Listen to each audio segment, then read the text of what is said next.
El estado exaltado de Cristo, la exaltación. El estado exaltado, la exaltación. ¿Qué quiere decir la exaltación? Exaltación. Exaltación es lo contrario a la humillación, que fue lo que vimos la vez pasada. ¿En qué consistió el estado de humillación de Cristo? Consistió en su encarnación y todo lo que la encarnación implica. Entonces, ¿qué fue lo que implicó la encarnación de Jesucristo? Que la persona divina, que la persona del Hijo de Dios participó de las afecciones naturales humanas. Participó de las afecciones naturales humanas. Claro. Y no solamente en carácter físico, sino también espiritual. Ahora, para pasar al estado de exaltación, vamos a un pasaje para que nos conecte el estado de exaltación al estado, para que nos conecte el estado de humillación al estado de exaltación. El estado de humillación consistió en ¿qué? En que la persona divina de nuestro Señor vino a ser afectada con todo aquello que corresponde a esas afecciones de un ser humano, a todos los sufrimientos de un ser humano, la humillación de él, siendo divino, venir a participar de lo humano, sin dejar de ser divino, dijimos la vez pasada, sino dejando de un lado sus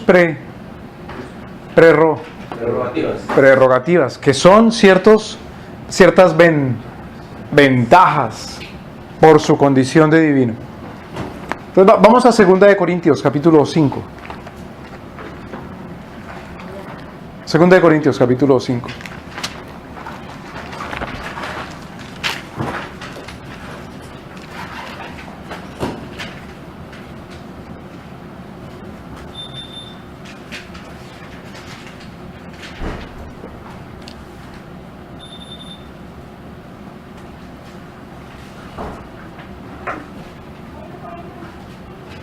¿De qué manera vino nuestro Señor a ser afectado en cuanto al pacto con Dios o el pacto moral? ¿De qué manera vino nuestro Señor a ser afectado en cuanto al pacto moral? Por el hecho de haberse encarnado, por el hecho de haber adoptado naturaleza humana y haber participado de las afecciones, de lo que afecta a la naturaleza humana. ¿De qué manera según el pacto moral? ¿Cuál es el pacto moral de Dios con el hombre? El que implica los mandamientos morales de Dios nuestro Señor. Entonces, según los mandamientos morales de nuestro Señor, en últimas, ¿de qué vino nuestro Señor a ser afectado? Para humillación. En últimas, según el pacto moral. ¿De qué manera vino nuestro Señor a ser afectado? ¿Que se hizo qué, perdón? Sujeto de la ley. Que se hizo sujeto de la ley, claro. Sujeto de la ley. Y luego de hacerse sujeto de la ley, fue tratado como si fuera culpable de haber transgredido esa ley. Porque preguntémonos, ¿es Dios nuestro Señor, según su divinidad, Él, como Dios, sujeto de cumplir la ley? No. Él es el dador de la ley. Él no está sujeto a cumplir la ley. Por eso se meten en problemas, se meten en aguas turbias, fangosas, cenagosas los teólogos, cuando tratando de explicar la existencia del mal en un mundo creado por un Dios naturalmente según su divinidad. Bueno, entonces dicen ellos, el mal existe, pero Dios no obra ningún mal de tal manera que Dios básicamente no ordena ningún mal, siendo que nuestro Señor todo lo ha decretado, incluso los actos malos. Nuestro Señor lo ha decretado todo, ¿no? Incluso los actos malos. En ese sentido, entonces, nuestro Señor participa de lo malo sin ser el malo, pero aún nuestro Señor es Rey quien decreta y ordena hasta los actos malos sin ser él pecador. ¿Y cómo decimos entonces que Él no es pecador? Siendo que Él participa en la ordenación de esos actos.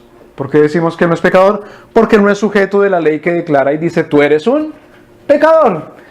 ¿A quién se le declara pecador? Al que viola la ley. Pero nuestro Señor no es sujeto de la ley. Porque ¿quién juzga a nuestro Señor con su propia ley? Absolutamente nadie. Por lo tanto, nuestro Señor no es pecador. Pero cuando nuestro Señor se encarna, cuando nuestro Señor se humilla tomando para sí naturaleza humana, ¿qué sucede con nuestro Señor con respecto a la ley, que se hace sujeto de la ley? Al participar de lo humano, al participar de la carne, al participar de la humanidad, nuestro Señor se hace sujeto de cumplir la ley. Pero no solamente eso, sino que luego en aras de pagar por nuestros pecados, Él se echa la culpa de los pecados.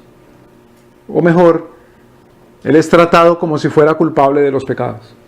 Entonces, dijimos 2 Corintios capítulo 5, versículo 19. Alguien léalo, por favor, 19, 20, 21. Que Dios estaba en Cristo reconciliando consigo al mundo, no tomándoles en cuenta a los hombres sus pecados, y nos encargó a nosotros la palabra de la reconciliación. Mire qué cosa tan hermosa como lo redacta el apóstol. Dice, de manera que Dios estaba en Cristo reconciliando consigo al mundo. A veces se cree que Dios envió a su Hijo para reconciliar al mundo con Dios, no con su Hijo. Ve, dice, este es el Padre, el Hijo y el Espíritu Santo. ¿Quién fue el enviado? El Hijo. Entonces se dice, el Hijo fue enviado para reconciliar al mundo con Dios. Entonces se cree que el objeto de la reconciliación es el mundo. ¿Con quién? Con el Padre, pero no con el Hijo ni con el Espíritu Santo. Porque el que fue enviado a reconciliar fue el Hijo, a reconciliar al mundo con Dios. Pero no, fíjese como dice el versículo 19, de manera que Dios estaba en Cristo reconciliando consigo al mundo. El Señor que muere en la cruz, muere según su naturaleza humana, para reconciliar consigo, o sea, con Él mismo, según su naturaleza divina. Y claro, con el Padre y con el Espíritu, al mundo pecador. ¿Me voy a entender?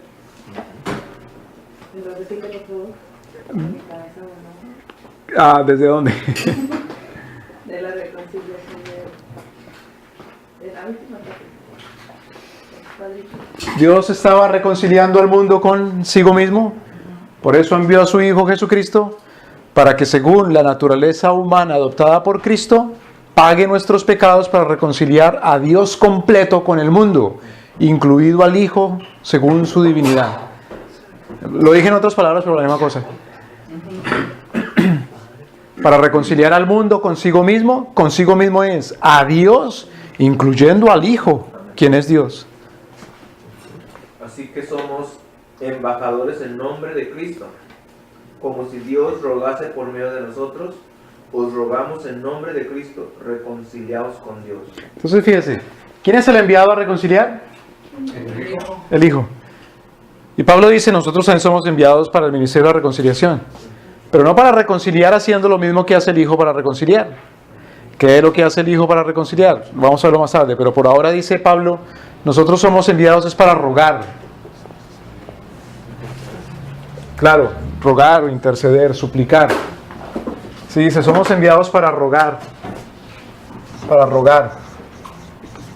Entonces, si la iglesia ruega, o en este caso los apóstoles ruegan, o en este caso el predicador ruega, o en el caso que sea el que está presente juntamente con aquel que necesita la reconciliación, le ruega, le pide, le suplica, es según quién en la economía de la salvación, es decir, en el trabajo que hace cada una de las tres personas cuando participan en la salvación, según el Espíritu Santo. Entonces fíjese, el Padre envía al Hijo, pero el Padre y el Hijo envían al Espíritu Santo. El Padre envía al Hijo para que el Hijo sea el reconciliador, pagando por nuestros pecados en su naturaleza humana, y por eso se humilla. pero los dos, el Padre y el Hijo, envían el Espíritu Santo para que por medio del Espíritu Santo sea Dios quien ruegue, aunque use como instrumentos a los predicadores o a la iglesia o al cristiano que le ruega al otro, que se reconcilie con Dios. ¿Me doy a entender? De esa manera el Padre, el Hijo y el Espíritu Santo procuran la reconciliación del mundo con Él.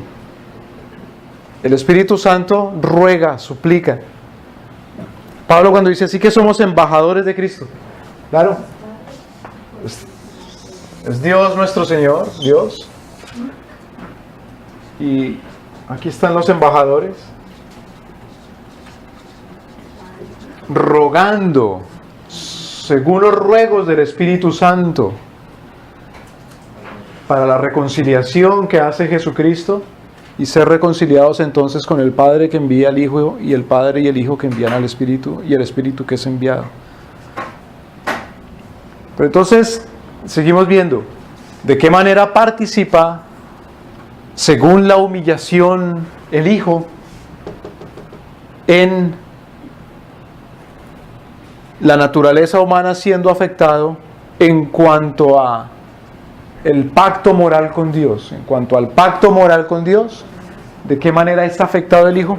Porque se hace sujeto de ley. Pero ¿cómo más? Versículo ahora sí 21, por favor.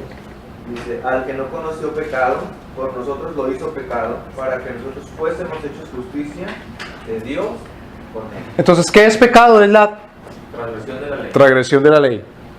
¿Qué fue hecho Jesucristo con respecto a la ley? Transgresor. El que no transgredió la ley, porque luego dice, para que fuésemos hechos justicia de Dios en Él, en su justicia de Él es el justo, pero el que es el justo, el que no transgredió la ley, fue hecho pecador, fue hecho transgresor, o mejor, fue tratado como si fuera un transgresor. Hecho transgresor no quiere decir que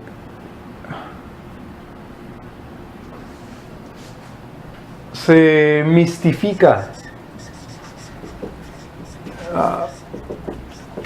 que se mistifica, es decir, imagínense dos cerezas, y si a una cereza se le ve el pecado y a la otra no, y dice, ¿en dónde se le ve el pecado a la cereza? Sí, mírela, ábrela y verá que ahí se le ve, en lo rojo, o en la textura, o en el sabor, o en qué sé yo. Cuando dice que Cristo fue hecho pecado, no fue que en su carne se volvió pecador en su cuerpo material, como si adquiriera pecado materializándose el pecado o mistificándose. ¿Me doy a entender? Cuando dice que fue hecho pecado, claro, sino que fue tratado como un pecador. Eso es, fue hecho pecado. Maldito todo aquel que muere en el madero, dice la ley, el que muere colgado. Entonces nuestro Señor fue hecho maldición. Fue hecho maldición no quiere decir de ninguna manera que su carne fue maldita, sino que pagó la muerte maldita de un maldito por la maldición del pecado y la maldición que la ley tiene con respecto al pecador. Entonces ahora sí, nuestro Señor se humilló porque vino a ser afectado por todo aquello que implica ser un ser humano. No solamente afectado en el sentido de que fue débil en la carne humana, de tener sueño y hambre y cansancio, las dolencias naturales, físicas y además psíquicas de un ser humano, es decir, se entristeció como un ser humano, experimentó la soledad de un ser humano, sino que también vino a ser afectado según el pacto moral de Dios con los seres humanos. ¿De qué manera fue afectado según el pacto moral de Dios con los seres humanos? Que se hizo sujeto de la ley de Dios, de tal manera que vino a cumplir la ley de Dios como un hombre, cosa que nunca ha hecho como divino, pero no solamente eso, sino que fue tratado como pecador, como si fuera transgresor de esa ley. ¿En aras de qué? ¿O con el objeto de qué? Con el objetivo de reconciliar al mundo. De reconciliar al mundo con... Claro. ¿Con el Padre? Con todos, con la Trinidad. Con la Trinidad entera. O mejor dicho, consigo mismo. Ajá. Como dice, Dios estaba en Cristo reconciliando consigo al mundo. Es muy linda la redacción de Pablo, porque no dice Dios estaba enviando a Cristo para reconciliar consigo al mundo, sino que estaba en Cristo reconciliando consigo al mundo. Es decir, Cristo también se estaba reconciliando con el mundo, porque Cristo es Dios, según su divinidad. ¿Me explico? Y el Espíritu Santo, cuando ruega para la reconciliación del mundo también con el Espíritu, según la paga de los pecados de Cristo, según su obra expiatoria en la cruz. Entonces, eso nos da impulso ahora para hablar de el estado de exaltación de Jesucristo. La exaltación es lo contrario a la humillación. La humillación es que nuestro Señor vino a ser afectado por su condición de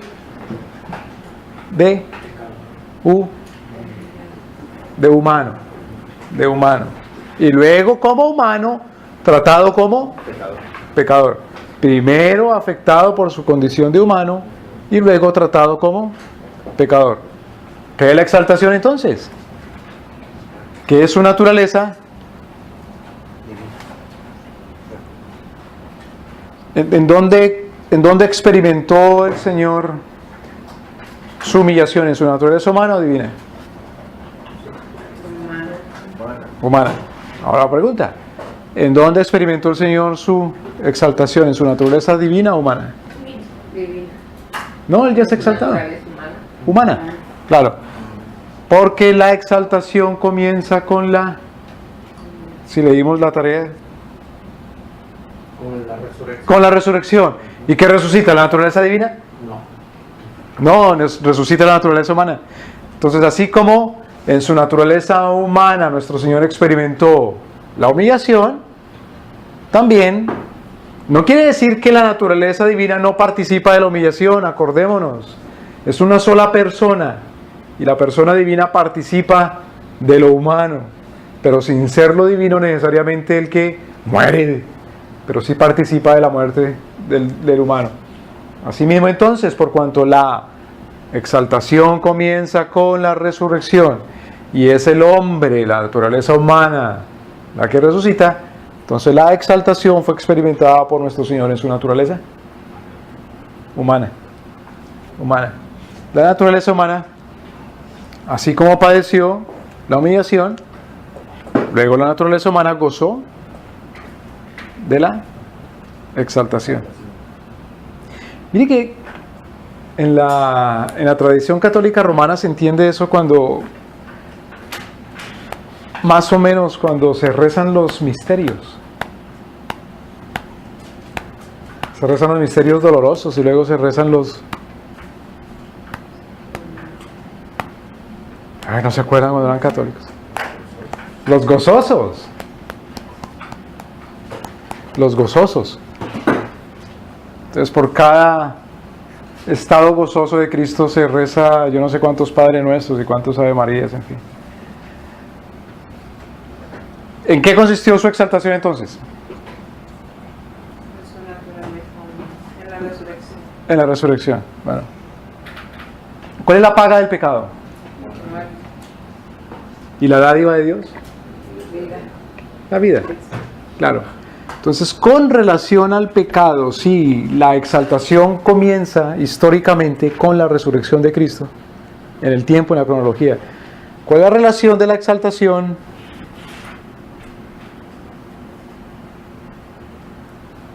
con el pacto moral de Dios?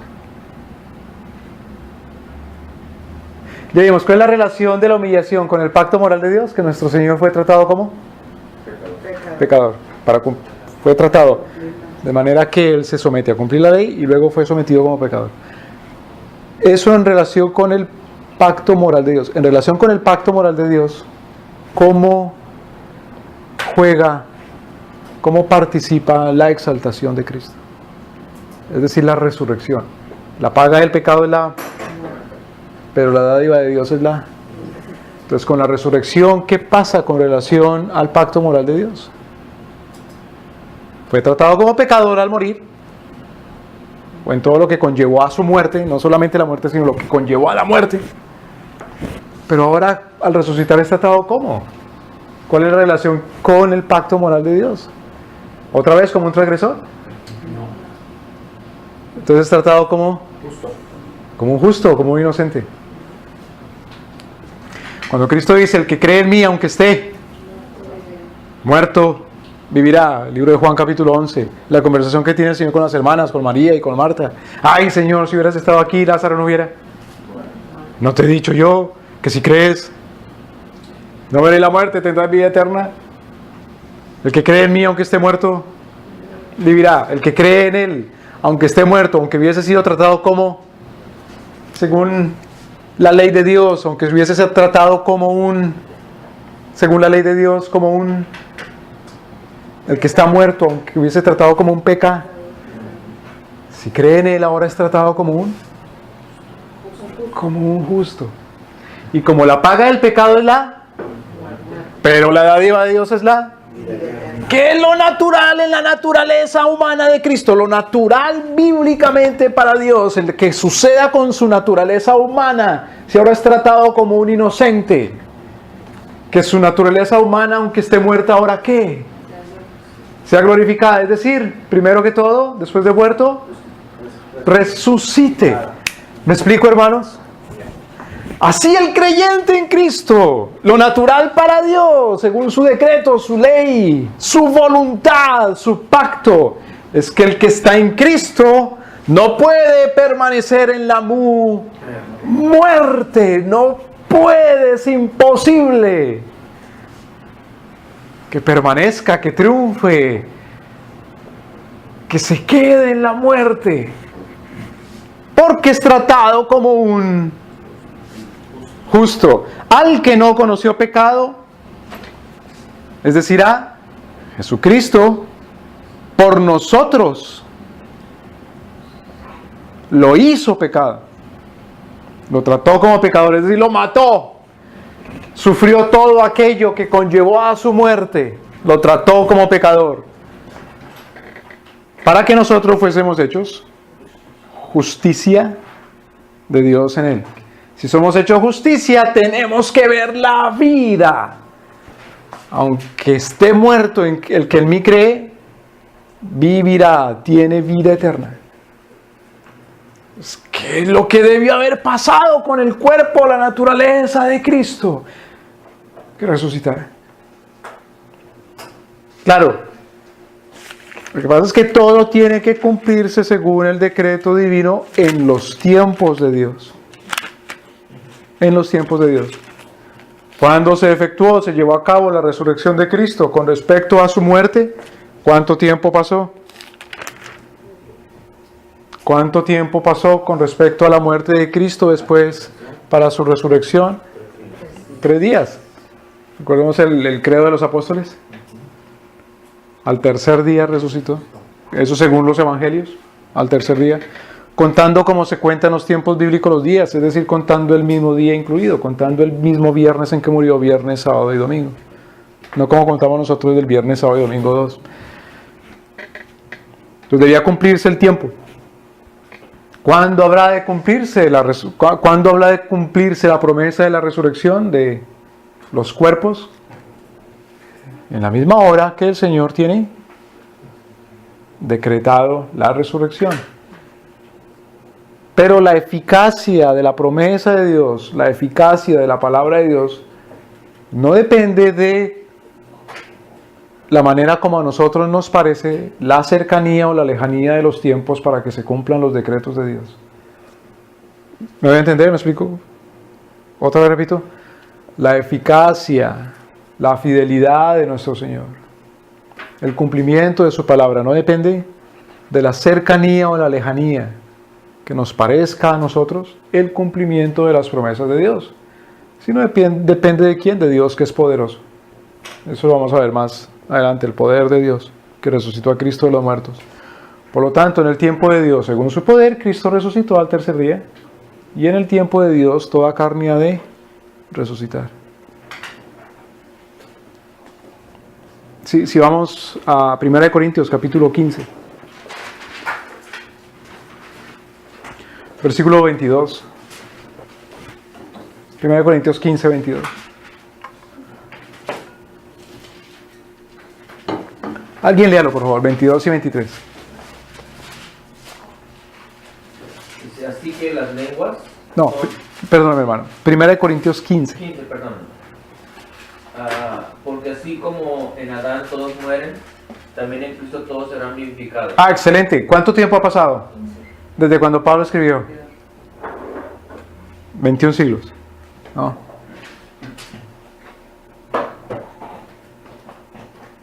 Versículo 23. Entonces, ¿cómo es que han pasado 21 siglos y nada? Pero cada uno en su debido orden. Ah, es que cada uno en su debido orden. Cristo, Cristo las primicias, Cristo al tercer día. ¿Qué quiere decir las primicias? ¿Cuál es el lenguaje que está usando aquí Pablo? El lenguaje de la ley de Dios nuestro Señor, cuando nuestro Señor decía, me dan las... ¿Cómo así las primicias? El primer fruto, la primera cosecha. Cuando entren a la tierra prometida, no van a llegar sembrando de una vez, sino van a comer de lo que dé naturalmente cada árbol. De eso van a comer. Luego, cuando siembren, las primicias son mías. Eso para dar a entender que qué era de Dios de la cosecha. ¿Solamente las primicias? Todo. Cuando nuestro Señor dice, el primer hijo que tengan, el primogénito, me lo van a ofrecer a mí. Bueno, no lo van a hacer como Abraham quería hacerlo, sino lo van a ofrecer a mí usando a un redentor. Es decir, a un corderito, para que ese corderito sea ofrecido por el primogénito, porque el primogénito es mío. ¿Qué quiere decir eso? ¿Que solamente el primogénito es del Señor o todos los hijos? todos. Todos los hijos. Al ofrecer al primogénito, se dice, Señor, te ofrezco al primogénito porque todos los hijos son tuyos. Claro. Entonces en la Escritura, el ofrecer la primicia, la primera cosecha, o los primogénitos, o el primer sueldo, o el primer salario, es para decirle al Señor, todo es absolutamente tuyo. Entonces, Cristo es el primero en resucitar, porque es el único que va a resucitar, o que habría de resucitar. No. Cada uno en su debido orden. Cristo las... Primicias, luego los que son de Cristo. Y luego los que son de Cristo en su venida. Más adelante, luego enseña Pablo, cuando le escribe a los romanos, en el capítulo 8, lo vamos a ver luego. El efecto, la consecuencia también de la resurrección de Cristo es, primero, la resurrección de los que son suyos, los que son de Él, pero también que la creación es librada de la vanidad. Así como los cuerpos de sus hijos son librados de la vanidad, también la creación entera. Es decir, la creación entera también es sometida al estado de la exaltación.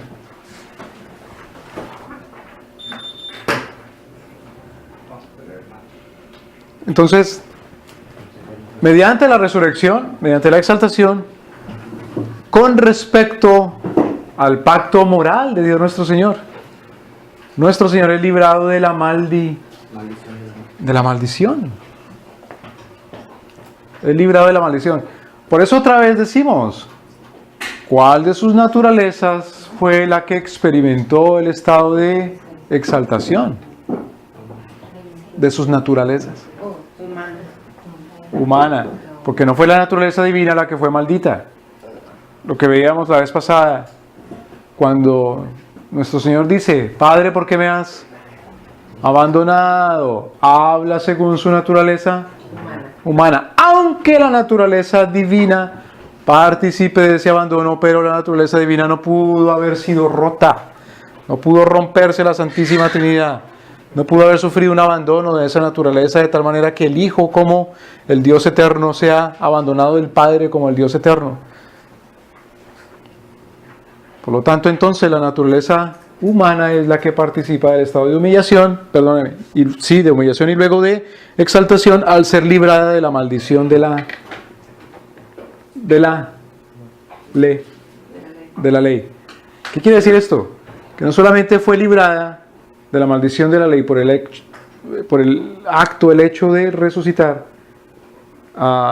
sino que continúa siendo librada ya de la maldición de la ley. Es decir, no padece ningún afecto por culpa del pecado ya esa naturaleza de Cristo. Otra vez, la naturaleza humana de Cristo al resucitar fue librada de la maldición de la ley. La que maldice no es la muerte, es la ley. La naturaleza humana de Cristo fue librada de la maldición de la ley de una vez y para siempre. Es decir, la naturaleza humana de Cristo no está sujeta otra vez a morir.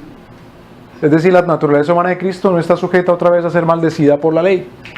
No está sujeta a padecer la maldición de la ley. Por ejemplo, cuando resucitó Lázaro, hay una película que protagoniza Anthony Quinn, el actor mexicano, pero luego en películas de Hollywood, Anthony Quinn, que se llama Barrabás. Y en la película, al principio de la película aparece una escena en la que muestran supuestamente a Lázaro, el resucitado. Y Lázaro, el resucitado, cuenta su testimonio. Lázaro, el resucitado, Lázaro, el que resucitó el Señor. Y la manera como Hollywood presenta a Lázaro, el resucitado, es con un cuerpo que no sabe uno si de verdad quedó bien resucitado o ya fue glorificado, porque quedó el pobre hombre pálido y flaco y con cara de que como que se estaba muriendo, como que acabó de resucitar. ¿Me debe entender? Pero si Lázaro fue resucitado, es decir que fue resucitado. No quedó pálido, ni con ojeras, así como cuando no duerme una semana, ni con cara de muerto. Sin embargo, ¿qué decimos? Lázaro debe estar por ahí todavía vivo, porque el Señor lo resucitó. Hay otra leyenda, que es la leyenda del judío errante. Es una leyenda medieval, un mito que nació en Europa, y según esa leyenda nuestro Señor castigó, maldijo, cuando llevaba la cruz a cuestas en el camino hacia el Gólgota, en la vía dolorosa, maldijo a un hombre que se burló de él y le dijo al Señor: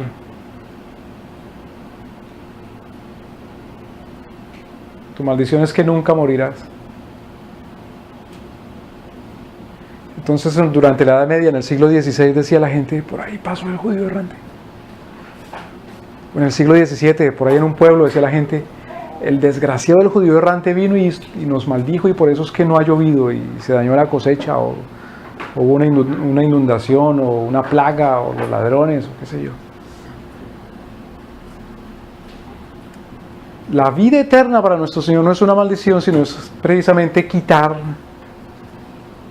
el efecto de la maldición de la ley, que es tener vida eterna. Pero la vida eterna no es simplemente vivir para siempre, sino vivir con Cristo.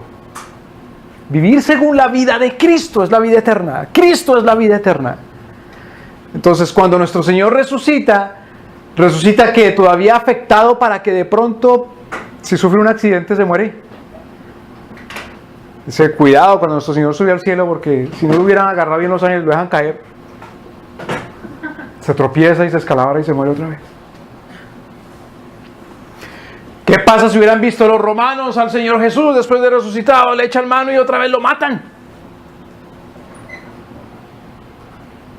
¿Qué pasa si lo ve Caifás y Anás? Otra vez le envían la guardia del templo y lo crucifican. Hay gente que dice: ay, Señor, no vengas por segunda vez porque te matan otra vez, te crucifican. No, y en una crucifixión de pronto te fusilan, o te mandan a la silla eléctrica, o te mandan un bombazo. La naturaleza humana de nuestro Señor Jesucristo fue exaltada de tal manera que si fue librada de la maldición de la ley, es librada de la muerte. Por lo tanto no muere. Ahora, ¿en dónde está Lázaro? Muerto. ¿En dónde está el hijo de la viuda de Naín? ¿En dónde está la hija de Jairo? ¿En dónde está Tabita? Muerta. ¿En dónde está el muchacho, el niño que resucitó Elías? Eliseo. Muerto. Claro. ¿O serán los judíos errantes que andan por ahí? Porque cuando nuestro Señor resucitó a esas personas no las exaltó. Es decir, no las glorificó. ¿Me deben entender, hermanos? Lo que esperamos entonces, que es la resurrección, es ser librados de la maldición de la ley. Nuestro Señor entonces, ¿para qué resucitó a Lázaro? Para demostrar que Él es Dios. El Mesías verdadero. Precisamente cuando nuestro Señor demuestra que es Dios al resucitar a Lázaro en la ciudad vecina y de Betania, donde vivía Lázaro, Jerusalén, es cuando con mayor saña, cuando con mayor rabia se decreta la muerte de Jesucristo, se conspira contra Él.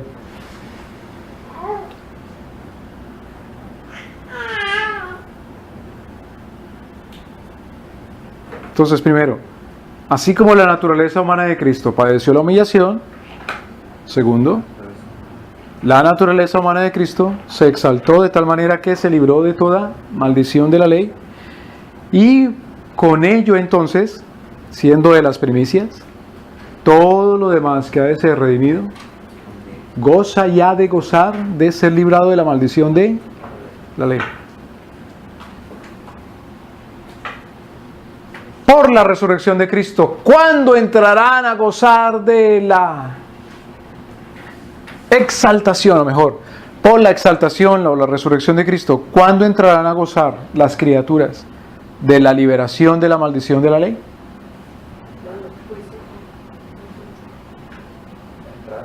Ya entraron. Porque si no, todavía somos malditos. No, pero el cuerpo exaltado como está Jesús. En Entonces, este momento, hasta que estemos acostumbrados. Esa es la consumación. Pero ¿cuándo comenzaron a gozar? ¿Cuándo han de entrar a gozar? De ser librados de la maldición de la ley. Todos aquellos que nuestro Señor libró de la maldición de la ley. Ya entraron. Ya han comenzado a gozar. Porque la resurrección de la cual habla la Escritura no es solamente la resurrección de los cuerpos, sino también la resurrección del alma. Resucitado estoy juntamente con Cristo. Ahora, claro, siendo nuestro Señor librado de la maldición de la ley, no solamente resucitó, sino que continúa gozando de esa exaltación, de ser librado de la maldición de la ley, después de resucitar, ascendiendo a los y sentándose a la diestra del Padre, y luego estando dispuesto a venir a juzgar toda carne. ¿Qué quiere decir eso? Que, cuidado, ¿qué naturaleza es la que goza de la exaltación otra vez? ¿La divina o la humana? Como por lo tanto, ¿quiénes han de gozar también de gozar en la presencia del Padre?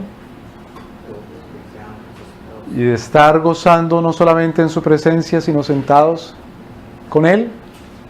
Y no solamente estar sentados con Él, sino gozar también de participar en el juicio. ¿Me explico, hermano?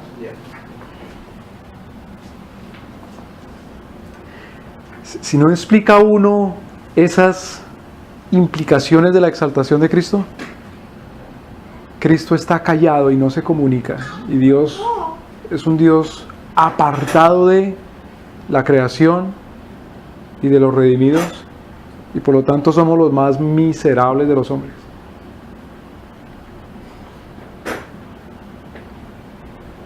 Vamos a Filipenses capítulo 2. Filipenses.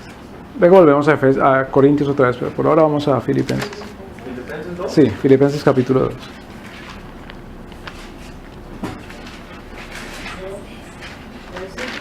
Filipenses capítulo 2. Alguien lea por favor versículo... Bueno, leamos desde el desde el 5 y otra vez recordamos lo que hemos leído en cuanto a la humillación. Haya pues en vosotros este sentir que también hubo en Cristo Jesús, el cual siendo en forma de Dios, no estimó el ser igual a Dios como cosa a que aferrarse, sino que se despojó a sí mismo, tomando forma de siervo hecho semejante a los hombres, y estando en la condición de hombre se humilló a sí mismo, haciéndose obediente hasta la muerte y muerte de cruz. Entonces ahí está hablando del estado de humillación. Ahora, desde el versículo 9, por favor. Por lo tanto, Dios también le exaltó hasta lo sumo y le dio un nombre que es sobre todo nombre, para que en él, en el nombre de Jesús, se doble toda rodilla de los que están en los cielos y en la tierra y debajo de la tierra. Y el 11. Y toda lengua confiese que Jesucristo es el Señor, para gloria de Dios Padre. Entonces los versículos 9, 10 y 11 hablan del estado de Exaltación. exaltación. El estado de exaltación no se limita solamente a la resurrección. Claro. Sino dice que lo exaltó hacia lo sumo, hasta lo sumo. Le dio un nombre que es sobre todo nombre. Implica que el Señor es exaltado y en esa exaltación goza entonces de subir a los cielos y de entrar a la diestra de Dios Padre. Ahí entramos a hablar de escatología. ¿Qué es escatología? La palabra escato.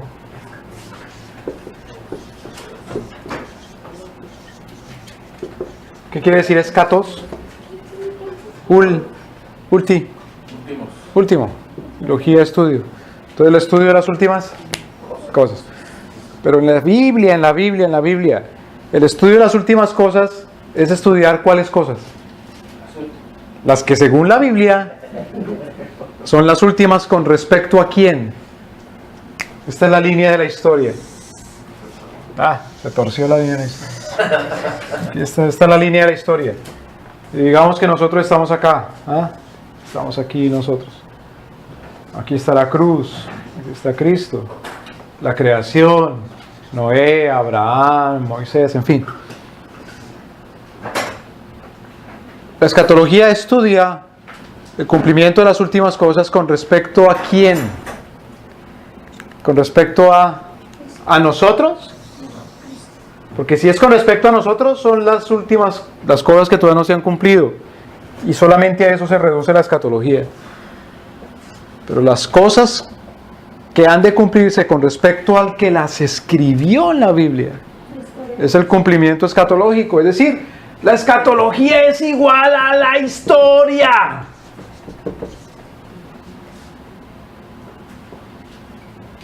Es igual a la historia. Alguien dice, pero ¿cómo puede ser? Si la escatología son las últimas cosas, sí, las últimas, en la medida que se van cumpliendo, con respecto a quién las escribió, con respecto a nuestro Señor que las anunció para que se cumpliesen. Por lo tanto, si nuestro Señor las anunció para que se cumpliesen y las cosas que se cumplen hace parte del estudio escatológico, toda la historia se cumple porque nuestro Señor fue el que escribió la historia y por lo tanto toda la historia es el cumplimiento de todas las cosas y entonces la escatología es la historia. ¿Me explico? Ahora, ¿cuál es el no bosquecito, sino el bosquejo de la historia?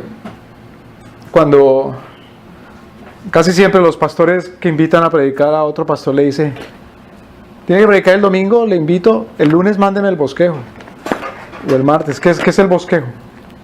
El pastor no confía que este pastor va a estudiar. Entonces dice, desde el lunes o el martes o el viernes manden el bosquejo.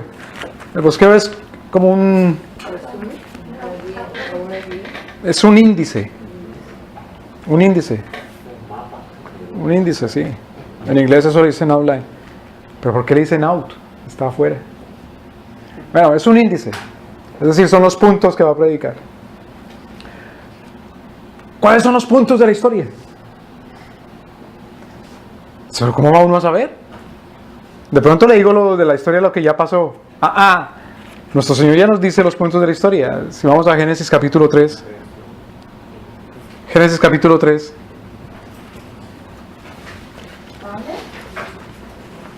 Génesis capítulo 3, versículo 15. Claro, ese es el outline, ese es el bosquejo, ese es el índice de la historia. Es decir, ese es el bosquejo escatológico. Entonces, ¿cuál es el índice de la historia? Primero, alguien léalo por favor. Y pondré enemistad entre ti y la mujer. Entonces, primero, la historia es una lucha o conflicto. La historia es una enemistad. Todos los que dicen y prometen que yo voy a empezar un periodo histórico de paz, es pura paja. Porque tiene que salirse de la historia. ¿Me voy a entender? En la Carta Fundacional de la Organización de las Naciones Unidas, es decir, la Carta de San Francisco del año 1945, dice, ¿cuál es el propósito de la Organización de las Naciones Unidas? Alcanzar la paz y la seguridad.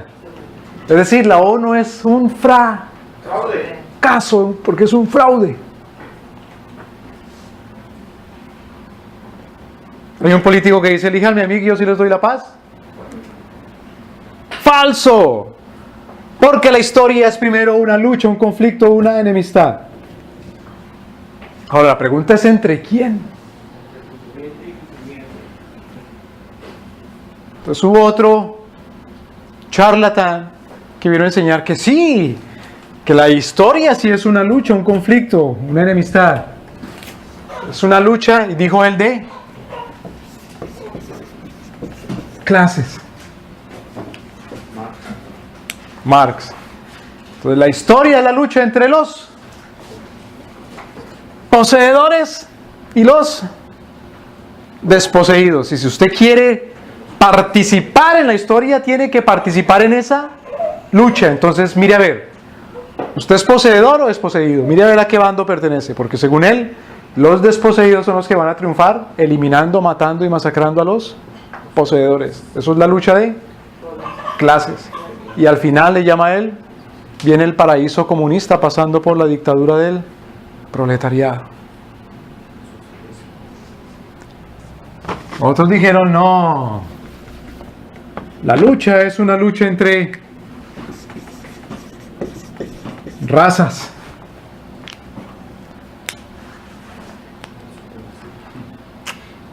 La lucha entre razas. Entonces, ¿qué decía Hitler? La raza que es llamada a dominar es la raza aria. Entonces usted mire a ver, porque si es de los arios, puede participar al lado nuestro, pero si no, de una vez ya ríndase, está perdido. Otros dicen, la historia es una lucha entre naciones. Dice usted, mire a ver de qué naciones o a qué nación emigra, porque tiene que estar es con la nación vencedora. Las naciones vencedoras, que son las naciones, qué sé yo, las naciones del norte o las naciones del sur o las naciones del oriente o del occidente o las socialistas o las liberales, pero que esté en la nación ganadora. Y así, ¿no? Otros dicen, no, es la lucha entre el hombre y la mujer, entre el hombre y la naturaleza. Pero no, ese es el primer punto de la historia. ¿Cuál es el segundo punto del bosquejo de la historia? Claro, es una lucha entre quién y quién. La simiente de Satanás. Si es una lucha entre unos y otros. Entre los hijos, simiente del diablo y los hijos de la mujer, los hijos de Dios. Esa es la lucha de la historia. La lucha entre los hijos de Satanás, los hijos de la serpiente y los hijos de la mujer. ¿Cómo se sabe cuáles son los hijos de la serpiente? ¿Recuerdan cuando mirábamos rápidamente Apocalipsis capítulo 12 y 13? Los hijos de la serpiente, los hijos del dragón. ¿Qué es lo que quiere el dragón? ¿Comerse a quién? Al Hijo de Dios, a Cristo, al Hijo de la mujer.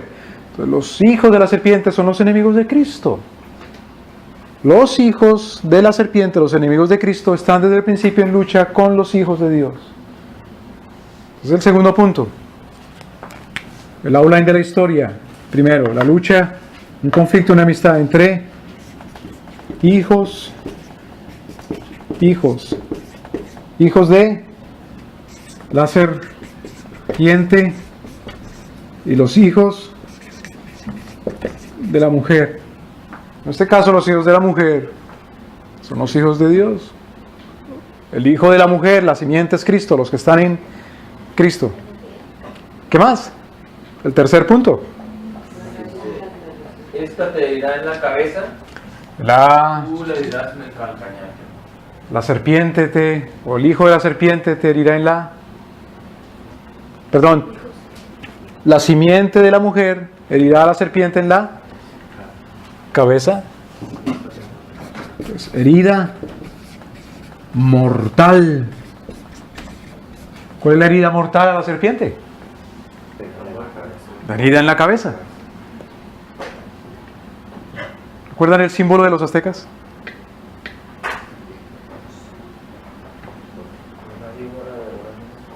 ¿Una víbora devorando a la serpiente? ¿El águila devorando a la víbora? Claro. Cuando los aztecas ingresaron a la región del Anahuac, ¿cuál era el animal símbolo de los primeros habitantes del Anahuac? La serpiente. ¿Qué dijeron los aztecas? Nuestro símbolo es el águila. Por lo tanto, nosotros somos los llamados a vencer porque devoramos a la serpiente.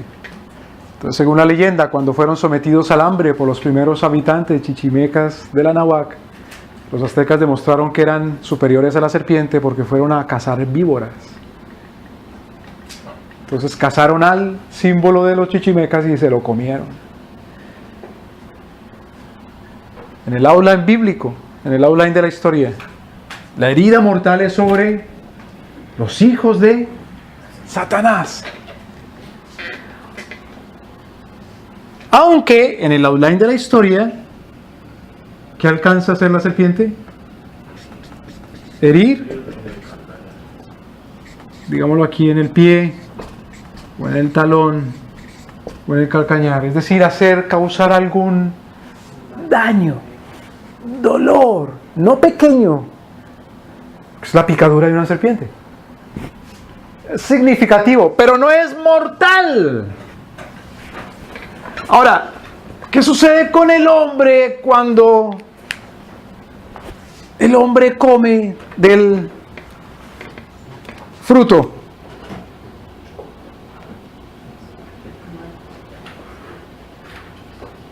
Versículo 23.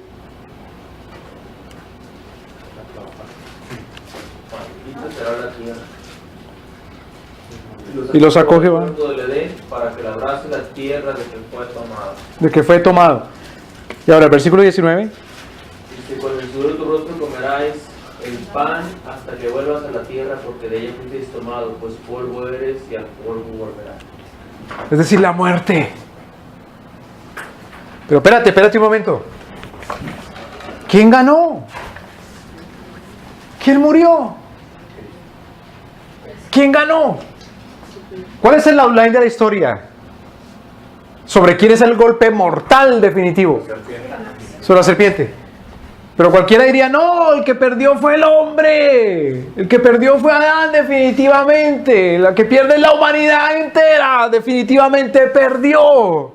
¿Cómo sabes? Porque nuestro Señor le dice del polvo que fuiste tomado al polvo, regresarás. Pero es que ese no es el fin. Porque en el outline de la historia, en el bosquejo de la historia, el golpe definitivo es ¿para quién? Para la serpiente, de tal manera que la muerte misma es consumida por la muerte. Entonces, ¿qué es lo que muestra el estado de exaltación de Cristo? Que se cumple el outline, la conclusión de la historia. Por eso dice el apóstol Pablo, a nosotros nos ha alcanzado los últimos tiempos, el cumplimiento escatológico. Porque ya vemos que aunque la serpiente mordió e hizo un daño significativo, primero lo vemos en la muerte de Adán y luego lo vemos en la muerte de Cristo, nuestro Señor fue exaltado, venciendo con poder sobre la muerte. Y para nosotros entonces, en la línea de historia, esta historia o este bosquejo histórico continúa. Pero ¿cuál es el fin total de la historia y también el fin individual de cada uno de nosotros y de toda circunstancia? Si estamos en Cristo, ¿cuál es el fin? Claro. Por más que muerda el calcañar la serpiente, por más que Cristo haya sido crucificado, Él resucitó y Cristo es la primicia, es decir, la primera muestra de esta victoria. ¿Me voy a entender, hermanos? La primera muestra de esta victoria. Eso es el estado de exaltación. Es el estado de exaltación. Entonces,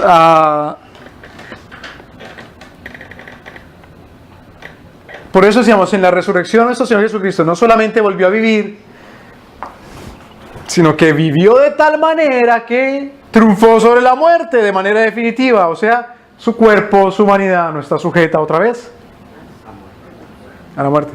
Y ese es el tipo de resurrección que esperamos. Si no, somos unos miserables.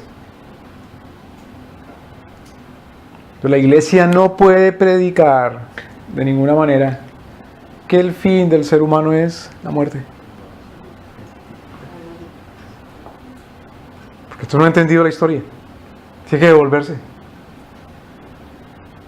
Pero ¿cómo va a volver si ya estudié 10 años en el seminario y 20 más de trabajo rural? No, si tienes que devolverte. Porque desde el principio se enseña cuál es el fin. Y eso hace parte de la metodología de enseñanza de nuestro Señor. Fíjense que desde el principio el Señor enseña cuál es el fin. Cuando nosotros educamos a nuestros hijos, los educamos para que desde el principio aprendan y sepan cuál es el fin. Y ellos tienen la responsabilidad de buscar el fin de sus vidas. ¿Cuál es el fin de sus vidas? ¿La muerte? No, la muerte no. Eso era en Marx y en Hitler y en los aztecas y en... La vida es el fin para nosotros. El fin para nosotros, la vida. Nosotros vivimos no según la muerte, sino que vivimos según la vida. Esa es la enseñanza de la resurrección de Cristo. Si Cristo vino al mundo a vivir como ser humano y hemos de ser imitadores de Cristo como humano, tenemos que imitarlo en cuanto a que Él vivió, no según su muerte en la cruz, sino que vivió según su resurrección. Nuestro Señor anunciaba, por supuesto, su hora. Le dice a María: mujer, no ha llegado mi hora. Pero nuestro Señor anunciaba, decía: resucitaré. No temáis, vendré y estaré con vosotros. En fin, seré tomado por un tiempo, pero luego vendré. La perspectiva, la esperanza.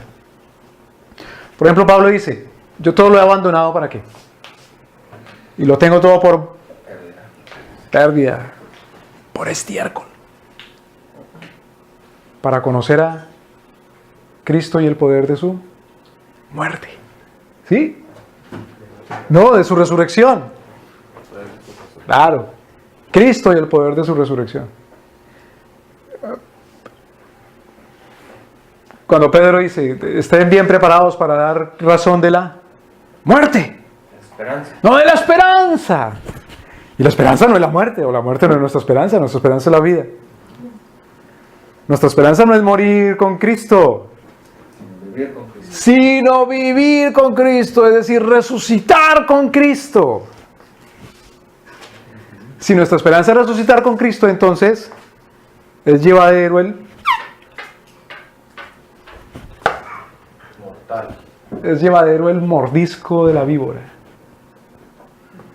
¿Me voy a entender? Si una persona la han de someter a caminar por un nido de víboras y saliera al otro lado.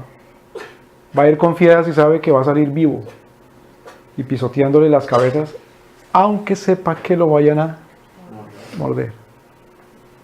Entonces el cristiano, ¿cómo vive en esta tierra sabiendo que se va a morir y que es tentado y que padece tribulación? No esa cosa que llaman los 7 años de gran tribulación, sino que padece tribulación. ¿Cómo vive el cristiano en esa circunstancia, en esa realidad? Porque sabe que, porque de otra manera tiene que vivir fumando marihuana y borracho. Es decir, algo que le haga olvidar esa triste realidad. ¿Me doy a entender? Adormecido. Entonces los cristianos que no viven según la esperanza se adormecen en lo que encuentren, en la música, en lo que llaman alabanza, en un refugio así se meten a la iglesia y encuentran. Pero si su refugio de verdad, la esperanza es Cristo nuestro Señor, la vida eterna y la resurrección, entonces ahí sí puede ver y enfrentar cualquier mordisco. Porque sabe que ese que lo muerde, él mismo es pisoteado en la cabeza. ¿Me doy a entender, hermanos? Es lo hermoso de la exaltación de Cristo nuestro Señor, de su resurrección. Y de esa manera el cristiano entonces mira el mundo, la historia.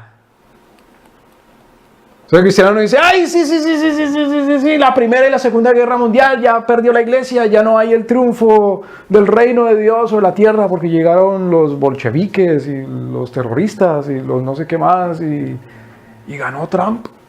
¡Qué miedo! Se acabó el mundo. Porque el cristiano ve, es más bien la esperanza de la exaltación. ¿Me deben entender, hermanos? Que la serpiente es pisoteada en la cabeza. Y la serpiente, o mejor, la simiente de la serpiente son los hijos de la serpiente. O sea, todo aquello que implica la serpiente y su tentación y su ideología y sus mentiras y sus filosofías falsas y sus oscuridades. Eso es la esperanza. Por lo tanto, la esperanza que tenemos nosotros tiene una consumación, pero no una limitación a la resurrección. La esperanza tiene una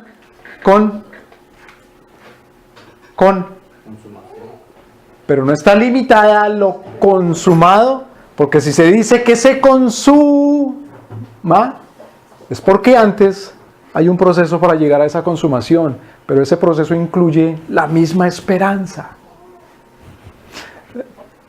El ejemplo bello, por ejemplo, el ejemplo que hay en las Sagradas Escrituras al respecto es la celebración matrimonial, el pacto matrimonial en la Escritura. Acordémonos, en la Escritura, el matrimonio tiene unas fases que incluyen que primero un compromiso, luego una celebración de votos y tercero una consumación. La celebración, la fiesta era luego la celebración de los votos, pero luego sí la consumación. Pero una persona se consideraba ya casada desde el momento del compromiso entre las familias, entre los padres, entre los implicados. Ya se consideraba casada, por eso se dice de José que había desposado a María, aunque todavía no la había conocido. Pues hay culturas en donde se dice, no, mire, yo con una mujer no me considero que estoy casado de verdad, o que soy su marido, o que todavía no me he acostado con ella. Ah, no, está esperando y viendo solamente la consumación. Otras culturas dicen, no, yo no estoy casado porque todavía no he ido ante el cura, o ante la corte, o ante... Ah, entonces solamente está pensando en los votos. Pero el matrimonio bíblico, como nos enseña nuestro Señor Jesucristo, es que tú sí sea sí, que tú no sea no, mal de eso es pecado, desde antes, desde el compromiso mismo. Pero eso no quiere decir que entonces ya está todo, sino que se espera la consumación. ¿Me deben entender? Entonces, la exaltación de Cristo es apenas las primicias. La resurrección es la consumación de toda carne. La resurrección de toda carne es la consumación. Pero entonces no quiere decir que entonces que en la mitad no haya nada. Es como uno dice, mire, véndame un sándwich con todas las carnes, con jamón y con salami y con mortadela y le dan a uno, sí, y va uno contento y mira el pan y lo muerde y sabe a cartón, a papel. Y lo abre y sí, debajo del pan y entre los panes hay papel. Entonces, ¿qué tipo de sándwich y hamburguesa es esa? Entonces, ¿qué tipo de esperanza y de esperanza hay entre la resurrección de Cristo y la resurrección de toda carne? Si en la mitad no hay ninguna exaltación, ninguna vida, ninguna resurrección, ninguna herida mortal en la cabeza de Satanás. ¿Me voy a entender? Entonces, cuando Cristo resucita, cuando nuestro Señor resucita, ¿qué demuestra Cristo?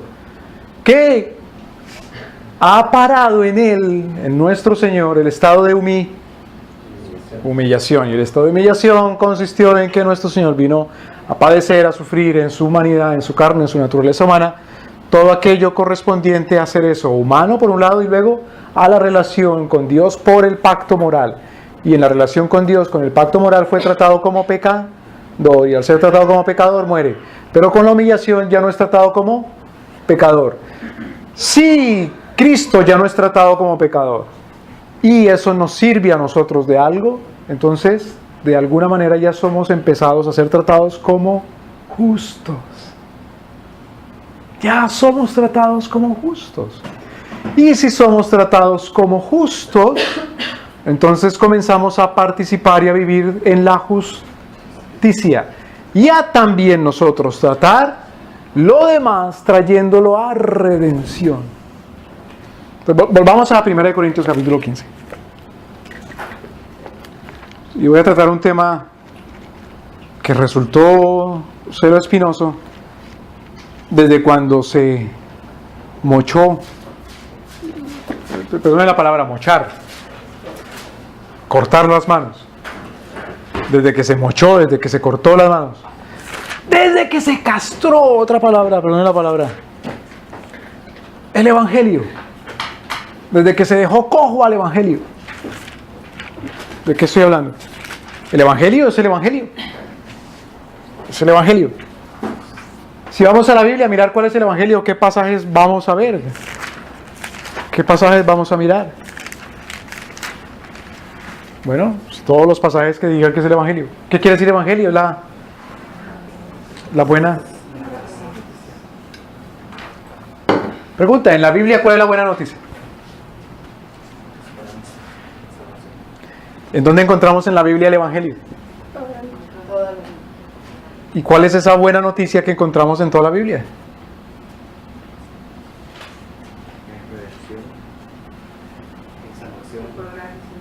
Claro, la redención, la salvación. Por ejemplo, la herida mortal sobre la cabeza de la serpiente es el Evangelio.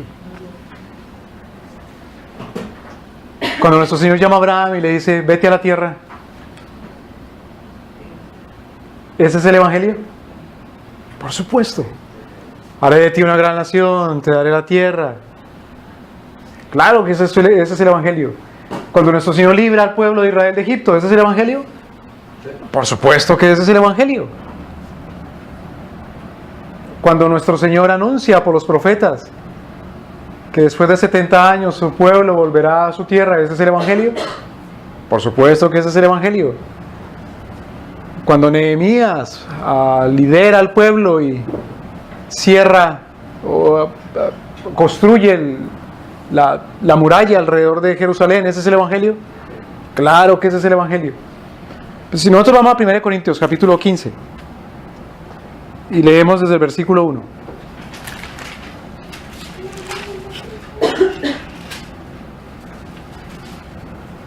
Alguien léalo, por favor. 1 Corintios 15, 1. Porque claro, hermanos, el Evangelio que os he predicado, el cual también recibisteis, en el cual también perseveráis, por el cual asimismo, si retenéis la palabra que os he predicado, sois salvos. Si no, creísteis en vano. Qué cosa, ¿no? Es importantísimo entonces el Evangelio. Perseverar en él.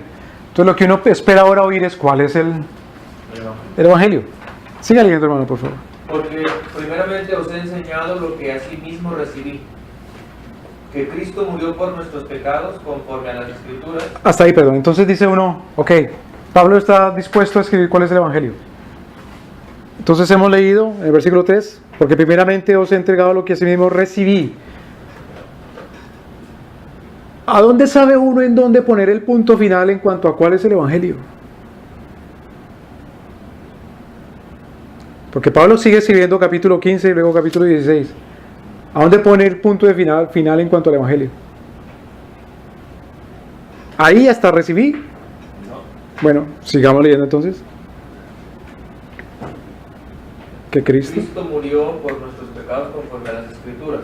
¿A dónde pone uno el punto? Ahí ya terminó el Evangelio. No. Sigamos leyendo. Y que fue sepultado. Ahí ya terminó el Evangelio. No. Sigamos leyendo. Y que resucitó al tercer día. Ahí terminó el Evangelio. No. Sigamos leyendo. Conforme a las Escrituras. Ahí terminó el Evangelio. No. Sigamos leyendo. Y que apareció a Cefas y a los 12. Ahí terminó el Evangelio. No. Sigamos leyendo. Después apareció a más de 500 hermanos a la vez, Ah. los cuales muchos viven aún y otros ya duermen. Ahí terminó el Evangelio. No. Sigamos leyendo. Después apareció a Jacobo, después a todos los apóstoles. Ahí terminó el Evangelio. No. Y el último de todos, como un abortivo, me apareció a mí. Ahí terminó el Evangelio. El Evangelio terminó con Pablo. No. Sigamos leyendo. Porque yo soy el más pequeño de los apóstoles, que no soy digno de ser llamado apóstol porque perseguí a la iglesia de Dios. Ahí terminó el Evangelio. Pero por la gracia de Dios soy lo que soy, y su gracia no ha sido en vano para conmigo. Ahí terminó el Evangelio. Antes he trabajado No. más que todos ellos. Sigue, mejor. Cuando nosotros se nos dice cuál es el Evangelio, dice, hermano, lea 1 Corintios 15, ahí está del 1 al... Generalmente le dicen al qué. O al 3, o al 4. Pero eso es mochar el Evangelio. O castrar el Evangelio. El Evangelio sigue contigo, porque el Evangelio es la buena nueva, es la buena noticia. Entonces dice, no, la buena noticia es solamente que Cristo vino al mundo.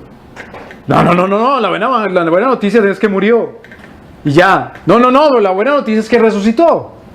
O antes de eso que fue sepultado. No, la buena noticia es que también resucitó. No, la buena noticia es que se apareció a unos tantos. No, pero también es que se apareció a Pablo. No, pero también es que es por la gracia de Dios que uno es lo que es. No, pero también continúa.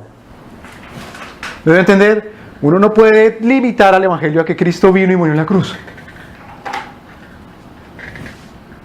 Porque es como si dice, mire, le presento a esta mujer tan hermosa, pero no tiene cabeza. O limitar el Evangelio a que Cristo murió en la cruz por sus pecados. O limitar el Evangelio a que Cristo murió a la cruz por sus pecados y fue sepultado. O limitar el Evangelio a que Cristo murió en la cruz por sus pecados, fue sepultado y resucitó. En fin, porque el Evangelio es toda la buena noticia de Dios nuestro Señor. Y por eso es necesario creer toda la Escritura, toda la buena noticia de nuestro Señor, es decir, toda la doctrina cristiana. Sí, claro, hay algo fundamental que es Cristo. Sí, Cristo, pero Cristo es luego su obra de Cristo. Y la obra de Cristo es luego la palabra de Cristo. Y la palabra de Cristo es toda la Escritura. Es muy importante. Ahora, por ejemplo, en todo esto que es el Evangelio, que dice Pablo, yo les declaro el Evangelio. Miren el versículo 19. Si en esta vida solamente esperamos en Cristo, somos los más dignos de conmiseración de todos los hombres. Hasta ahí. Entonces, mire, dice Pablo, si solamente en esta vida, ¿a qué se está refiriendo cuando dice solamente en esta vida? Se está refiriendo al contraste de esta vida antes de la resurrección. Después de la resurrección es la otra vida. ¿Ok?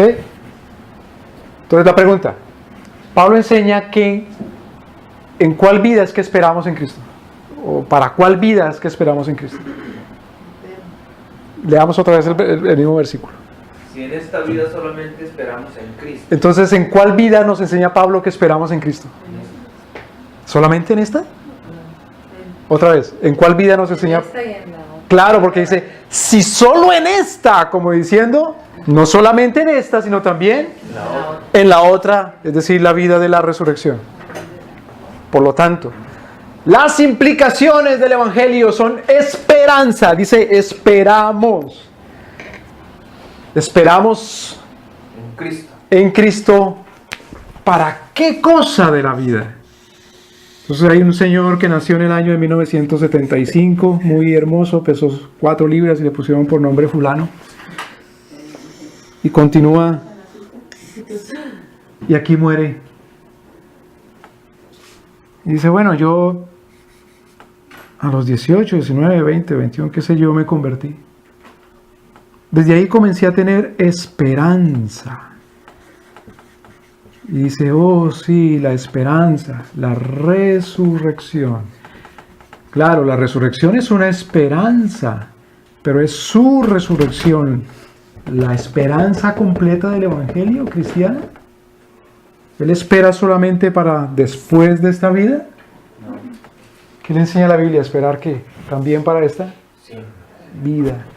Entonces, si Cristo resucitó exaltado, ya puede esperar para esta vida. Porque dice Pablo, no solo... Claro, el problema de los corintios es que no esperaban ¿qué?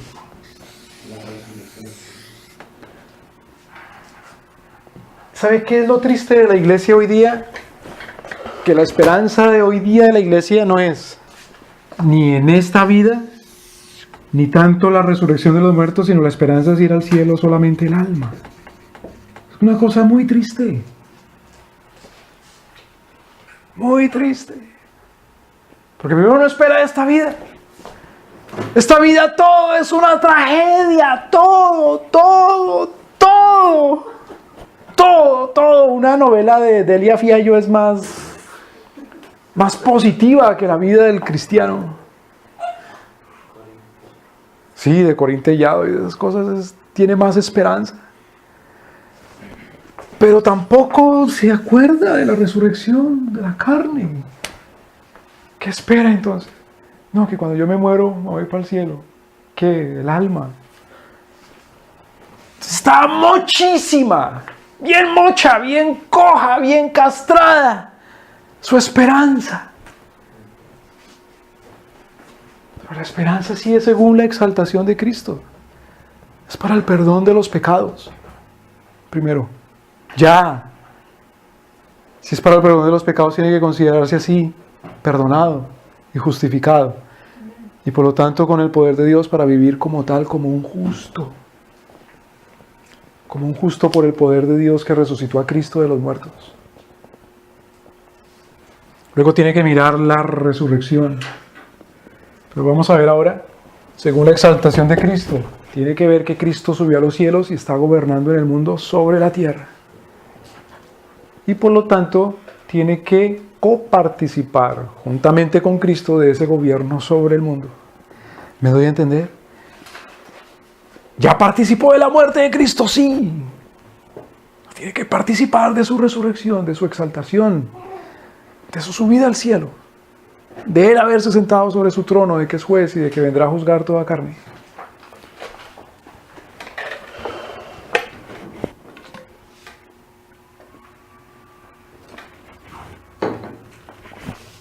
Entonces, no nos enfoquemos en... Bueno, sí, Cristo resucitó, claro. Resucitó, era un cuerpo totalmente resucitado. Podemos leer Lucas capítulo 24, todo el camino de nuestro Señor junto con los que iban para Emaús. Caminaba. Luego entró con los discípulos al aposento alto también y les dijo... perdón, no era el aposento alto, sino en donde estaban ellos en Jerusalén, y les dice, denme algo de comer. Yo no sé a qué sabe el pescado con miel, pero seguro al Señor le gustaba y a los discípulos también, y eso fue lo que le ofrecieron, pescado con miel. ¿Perdón? Con miel. Sí, un panal de miel y un pescado, ¿recuerdan? Era lo que había para comer. Era la cena ese día. Entonces, se veía caminaba, comía. Sin embargo, no lo reconocían porque su cuerpo había sido glorificado. Bueno, pero hablemos de esas implicaciones. Ahora, ¿qué prueba la resurrección? Primero, que Cristo es Dios. Cristo es Dios. ¿Qué dijo nuestro Señor? Vamos a Juan capítulo 11. ¿Qué decía nuestro Señor con respecto a Él mismo de su muerte y de su resurrección? Juan capítulo 11, versículo 25.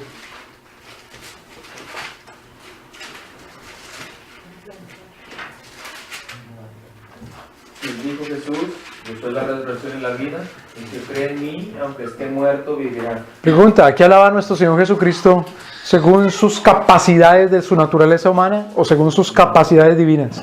Divinas. Divinas. Entonces, con su propia resurrección, ¿qué prueba Cristo?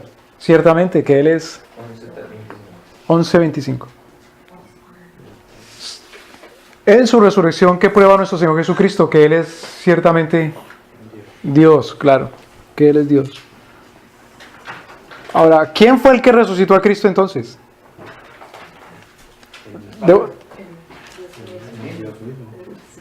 Sí, bueno, vamos a ver. Regresémonos a Juan capítulo 10, versículo 17.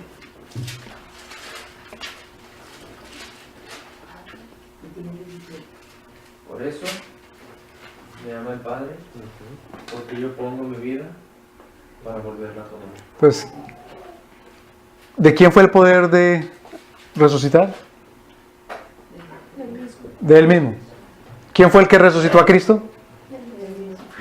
Él mismo. Bueno, ahora vamos a Romanos capítulo 6, versículo 4.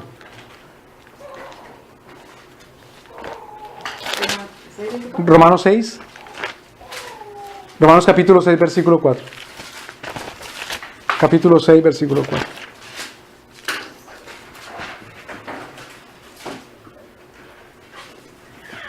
Porque somos sepultados juntamente con él para muerte por el bautismo, a fin que como Cristo resucitó de los muertos por la gloria del Padre, así también nosotros andemos en vida nueva. Entonces, ¿quién resucitó a Cristo? El Padre. El Padre. Bueno, en Juan 10 dice él, yo doy mi vida para volverla. Entonces, ¿quién resucitó a Cristo según él en Juan 10? Según el Espíritu Santo en Romanos capítulo 6, ¿quién resucitó a Cristo? El Padre. Ahora vamos a Romanos mismo capítulo 8, versículo 11.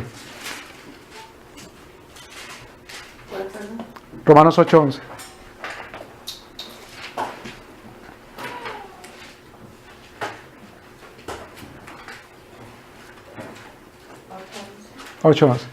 Si el espíritu de aquel que levantó de los muertos a Jesús mora en vosotros, el que levantó de los muertos a Cristo Jesús vivificará también vuestros cuerpos mortales por su espíritu que mora en vosotros. Entonces, ¿quién resucitó a Cristo según el Espíritu Santo en Romanos 8? El Espíritu Santo. El Espíritu Santo. Entonces, ¿quién resucitó a Cristo al fin? Dios. El Padre, el Hijo y el Espíritu Santo. Por lo tanto, ¿quién es poderoso para resucitar a los muertos? ¿De quién esperamos la resurrección? De Dios. Pero luego Cristo ascendió a los cielos. Quedémonos un momentito ahora en Hechos de los Apóstoles capítulo 1. Hechos capítulo 1. Hechos capítulo 1.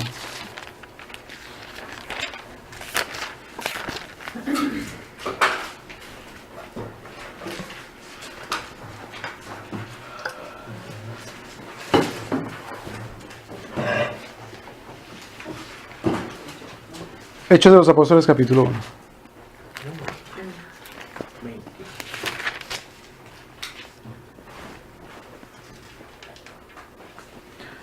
¿Cuál es el outline de la historia?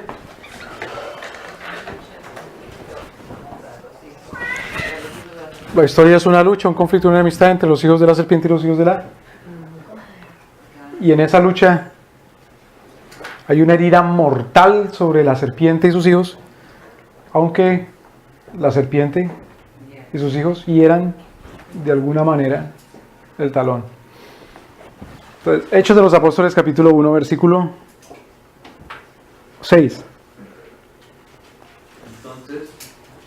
Los que se habían reunido le preguntaron diciendo: Señor, ¿restaurarás el reino de Israel en este tiempo? Ok, mira la pregunta. Con respecto a este online, ¿cuál es la pregunta que le hacen al Señor? ¿Cuándo?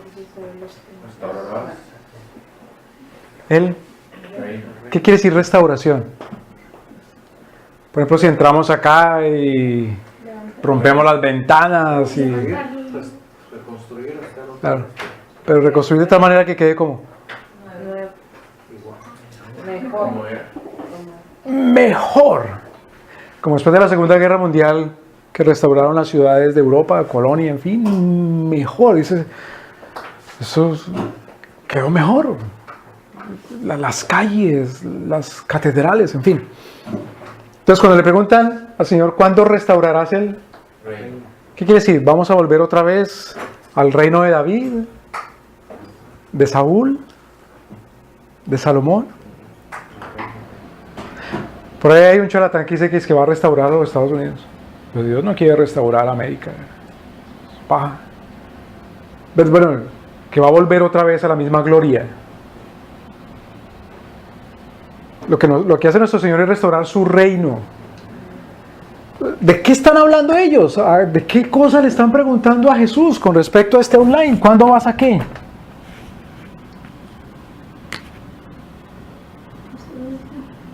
¿Cuándo es que se va a morder el talón? No. ¿Cuándo se va a pisotear la herida mortal? Restaurar el reino. Porque ¿quién es el que reina en el reino? El que pisotea a la serpiente. Ahora, nuestro Señor nos da el outline, pero no nos da las fechas.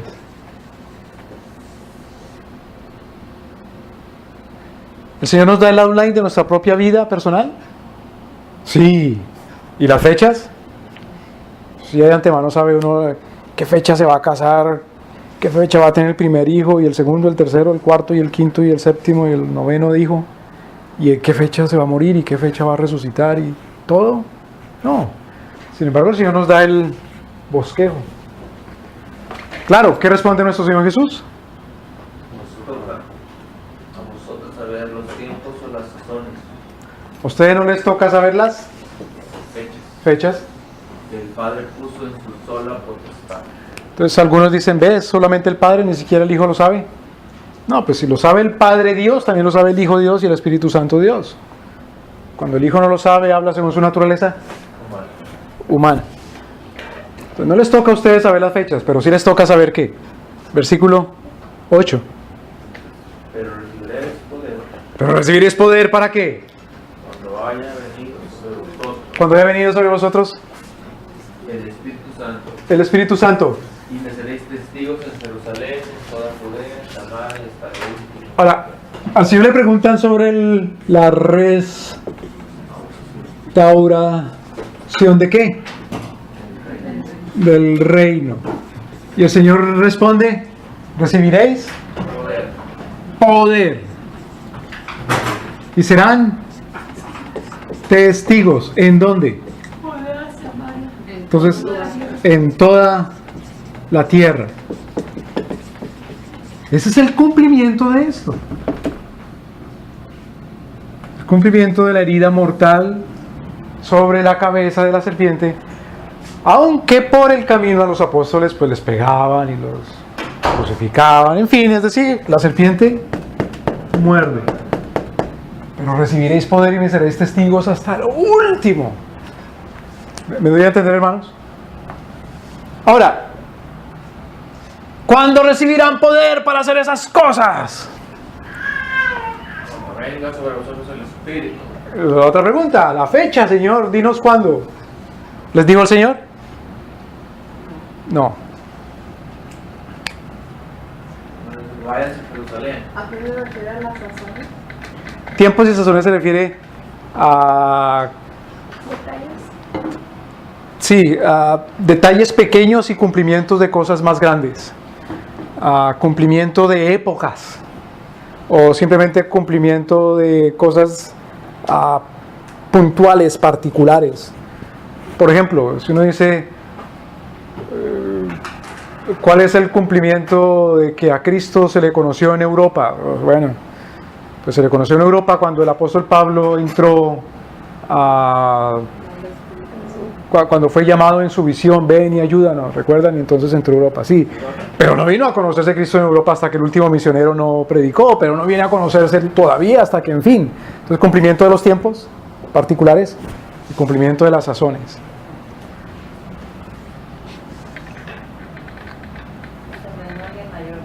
Claro, de manera particular y de manera más general.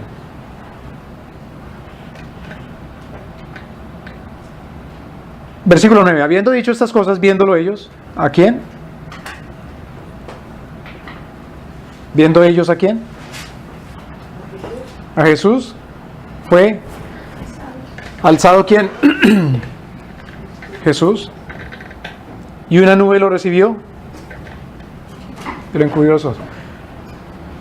Los discípulos vieron hasta que ya el Señor fue un puntito y ya. ¿No se vio más? ¿O qué vieron? Claro. Vieron que ascendió y una nube lo cubrió. Es decir, no lo vieron subir hasta que se perdió porque la vista ya no alcanzaba más. Sino lo que vieron fue que fue cubierto por una nube y ya no lo vieron más. ¿Qué más? Versículo 10. Estando ellos con los ojos puestos en el cielo, entre tanto que él se iba, he aquí dos varones en vestiduras blancas se pusieron junto a ellos, los cuales les dijeron: varones galileos, ¿por qué estáis mirando al cielo? Este mismo Jesús que ha sido tomado de vosotros al cielo, así vendrá, como lo habéis visto ir al cielo. La otra pregunta es: ¿venir a dónde?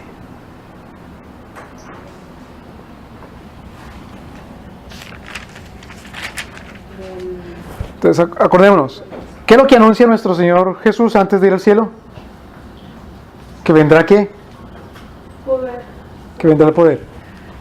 Entonces, vamos a Hechos de los Apóstoles capítulo 2.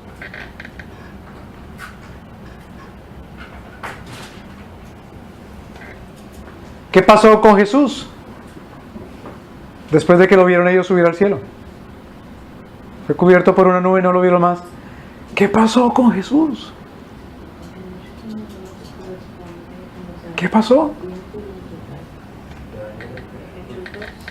Hechos de los Apóstoles capítulo 2.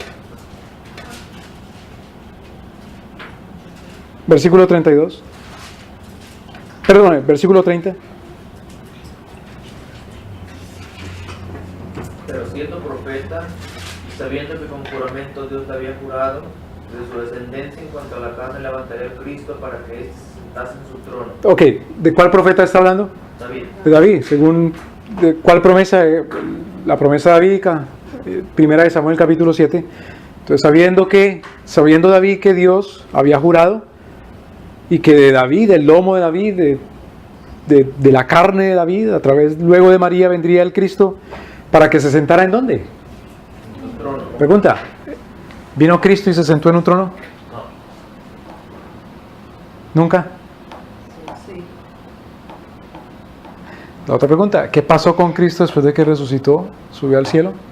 A reinar, hermano. ¿Se sentó? En el trono. ¿Es eso parte del Evangelio? Sí. Pero si es que leímos hasta el versículo 3 y no decía eso. Entonces, si no está en 1 Corintios, hasta el versículo 3, ahí se acabó el Evangelio. Fíjense que lo que está predicando aquí Pedro es que el Evangelio. Algunos creen que la palabra de Cristo son solamente las palabras de Cristo cuando vino y se encarnó y no toda la palabra de Dios. No es cierto. ¿Qué más? Versículo 31. Viéndolo antes, habló de la resurrección de Cristo, que su alma no fue dejada en el Hades, ni su carne vio corrupción. A este Jesús resucitó Dios, de lo cual todos nosotros somos testigos. Claro, ellos fueron testigos, lo vieron. Así que exaltado por la diestra de Dios y habiendo recibido del Padre la promesa del Espíritu Santo, ha derramado esto que vosotros veis y oís. Ok. ¿Qué pasó con Cristo después de que fue cubierto por la nube, según el versículo 32? Está sentado a la diestra del Entonces, Padre. leemos, exacto, versículo 33. Así que exaltado. Exaltado por la diestra de Dios. ¿Qué quiere decir en la Biblia la diestra? Gobierno. El poder, el gobierno. Entonces, siendo exaltado por el poder de Dios, ¿Y qué más? Y habiendo recibido del Padre la promesa del Espíritu Santo, ha derramado esto que vosotros veis y oís. Entonces, ¿qué más sucedió con Cristo después de que fue tomado por la nube y ya no lo vieron más? Fue exaltado por la diestra del Padre. ¿Y qué más hizo? Una posición del gobierno y del poder. Leamos versículo 33. ¿Qué hizo Cristo? Ah, Habiendo recibido del Padre la promesa del Espíritu Santo, ha derramado. ¿qué hizo Cristo después de subir al cielo? Derramó al Espíritu Santo. ¿Quién es el dador del Espíritu? Jesucristo. El Padre y el Hijo. ¿Qué fue lo que Cristo anunció? ¿No les toca a ustedes saberlas? Pero el cumplimiento comienza cuando ustedes reciban el poder que ha de enviar ¿quién? El mismo. Él mismo había de enviar. Cristo envió al Espíritu Santo. Entonces, en el Evangelio no ve que él hace la promesa del Espíritu Claro. una y otra vez. Ah, y sople dice recibir como un anticipo, como un token, el Espíritu Santo. Ahora, versículo 34. Porque David no subió a los cielos, pero él mismo dice: dijo el Señor a mi Señor, siéntate a mi diestra. Perdón, ¿qué sucedió con Cristo después de que fue tomado por la nube? Subió. Según el versículo 34, Está sentado a la diestra. el 34 está sentado. Entonces subió, fue exaltado, envió al Espíritu Santo. Dios lo sentó y lo sentó en donde, en una banquita ahí al lado de él, Un trono. en el trono. Versículo 35. ¿Qué hace Cristo? ¿Qué sucedió con Cristo después de haber subido, ser exaltado, derramar el Espíritu Santo? Pregunta: ¿cuál es la razón por la cual envió a su Espíritu Santo? Para darles el poder. Para darles el poder, pero ¿para qué? ¿Para que hablen en lenguas? ¿Para que prediquen lindo? ¿Para qué? ¿Para qué? Que fueran testigos de lo que Él les había dado. Versículo 35, ¿para qué? Para que pongas sobre tus enemigos hasta que ponga tus enemigos por estrado de tus pies. ¿Para qué envió el poder al Espíritu Santo? ¿Poder para qué? Someter a todos los enemigos. ¿Someter a los enemigos en dónde? En la vida. ¿Y cómo lo describe? Por estrado de sus pies, es decir, que les pisotee la cabeza. El estrado es donde reposa con poder y con fuerza y autoridad el rey y sus pies. ¿Me doy a entender? Entonces el estado de exaltación de Cristo incluye que se cumple la promesa que el Señor dio en el jardín del Edén, de victoria sobre Satanás. La resurrección, la subida al cielo, se sienta sobre su trono, envía a su Espíritu Santo y está poniendo a sus enemigos por estrado de sus pies. Entonces la pregunta es, cuando a nuestro Señor le preguntan: ¿cuándo, Señor? Restaurarás. ¿Es restaurar qué? Lo que Satanás ¿qué? Destruyó. Destruye hiriendo y molestando. ¿Cuándo lo restaurarás? ¿Ustedes cuándo? ¿En febrero? ¿En abril? ¿En el siglo I, segundo, tercero? No les toca saber eso. Ah, ¿qué les toca saber entonces? Que el reino restaurado comenzará. ¿Desde qué? Reciban el poder. ¿Cuándo reciben el poder? Cuando el Señor sube y envía su... ¿Para qué envía su Espíritu? Para someter a sus enemigos por debajo de sus pies. Es decir, ¿de qué manera me son testigos? Sometiendo a los enemigos bajo los pies de Cristo, son testigos. En el Antiguo Testamento, ¿qué hacía el testigo? ¿Qué se le ordenaba, se le requería, se le pedía? ¿A qué tenía derecho el testigo? Cuando era testigo de los hijos del diablo, de los hijos de la serpiente, de los que merecían la muerte, ¿qué hacía el testigo? El testigo le daban unas cositas que están por ahí por la tierra y son duras y se llaman piedras. Y al testigo se le daba que fuera el primero que arrojara la piedra. ¿A dónde tenía que apuntar? A la cabeza, porque era para los condenados a muerte, a los que merecían la muerte por ser enemigos de Cristo. ¿Me voy a entender? ¿Cuál es la piedra que tiene el cristiano? La palabra.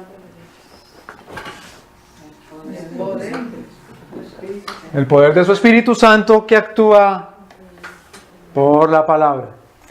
La palabra es poderosa siendo hablada por el Espíritu Santo. Es decir, siendo hablada según el Espíritu Santo mismo, según la misma palabra. ¿Me doy a entender, hermanos? Según toda la palabra, toda la ley, todo el Evangelio, todos los mandamientos y los deseos de Dios nuestro Señor. Para someter a sus enemigos, siendo testigos, ¿en dónde, hermanos? En toda la tierra. Y entonces nuestro Señor restaure el reino a Israel. ¿A cuál Israel? ¿Esa tierrita ya que se llama Israel? No. ¿Esa gente que son descendientes de Abraham? No. Al Israel de Dios, que es el Israel de Dios desde siempre. Los predestinados. Claro. Todos los que creen y son hijos de Abraham. Y entonces, sí, según la sangre o según la genética, Israel será salvo. ¿Me explico? Eso es parte de la exaltación de Cristo. Exaltado de verdad como rey. No una cosa ahí casi supersticiosa e irrelevante para nuestra vida mientras llega la resurrección. O irrelevante para nuestra vida mientras nos morimos y nos vamos para el cielo. Porque ahí Cristo no es exaltado. ¿Qué más? Versículo 36. Sepa pues certísimamente toda la casa de Israel que a este Jesús, a quien vosotros crucificasteis. Hasta ahí, perdón. A que vosotros crucificasteis. Está hablando en el outline de la historia, en el bosquejo de la historia, ¿qué acto? Claro. Si el diablo molesta. La muerte. Dios le ha hecho Señor y Cristo. Dios le ha hecho Señor y Cristo. ¿De qué hecho acto está hablando? De la historia. Claro, de la vida mortal sobre Satanás. Ha vencido con poder sobre la muerte. ¿Pero cuándo lo hizo Señor? ¿Limitado al momento de la resurrección? No, incluye también la ascensión, se sienta sobre su trono, le da el Espíritu para que Él también lo envíe. Viene también de Cristo, se sienta a gobernar con poder en este momento, está poniendo sus pies sobre sus enemigos. Si un día renegábamos y maldecíamos, ha puesto su pie sobre nuestro cuello y nos ha sometido, como dice ahí. ¿Me doy a entender? Porque esas son las dos maneras de someter a Satanás. En los redimidos, para redención, eso, para vida eterna. Y en los no redimidos, para muerte eterna. Siéntate hasta que ponga a tus enemigos por estrado de tus pies. Versículo 37, al oír esto se compungieron de corazón y dijeron a Pedro y a los otros apóstoles: varones, ¿qué haremos? Entonces Pedro les dijo: arrepentidos y bautícese cada uno de vosotros en el nombre de Jesucristo para perdón y recibiréis ustedes también. ¿Qué cosa? El poder. El poder. ¿Qué cosa? Renegar del Espíritu Santo de que no tiene poder. Pues renegar de la exaltación de Cristo mismo. Recibiréis el don del Espíritu Santo, porque el don del Espíritu Santo es ¿para quién? ¿Para quién es el poder? ¿Para los sacerdotes? No, para los pentecostales, ellos sí. Tienen el poder del Espíritu Santo. Para los que predican solamente. Claro, ¿cómo dice? ¿Para quién es el poder del Espíritu Santo? Porque para vosotros es la promesa y para vosotros y para vuestros hijos, No solo para vosotros, sino para vuestros hijos. y para todos los que están lejos, Y para los que están lejos. para cuanto el Señor nuestro Dios Para todos los que nuestro Señor llame. Porque a los que llamó a esos, y a los que justificó a esos, glorificó. Claro, con otras muchas palabras testificaba y exhortaba diciendo, sed salvos de esta. perversa generación. Porque ¿qué sucederá con la perversa generación? ¿Qué ha venido sucediendo? Sobre la cabeza. Huid, salid de ella, pueblo mío. ¿Qué es lo que veíamos anoche? ¿Cuál era la exhortación de anoche? ¿Salir de dónde? Claro, del ambiente del infierno, es decir, del ambiente de los hijos del Satanás, del ambiente de los hijos del diablo y de sus instituciones.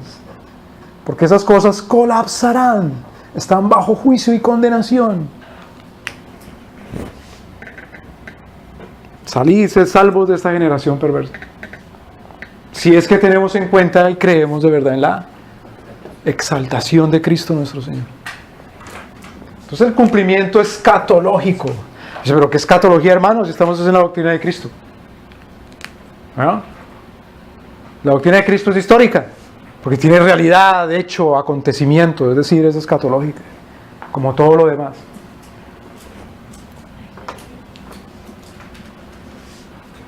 Hermano Jaro, ¿quiere orar, por favor, y despedimos?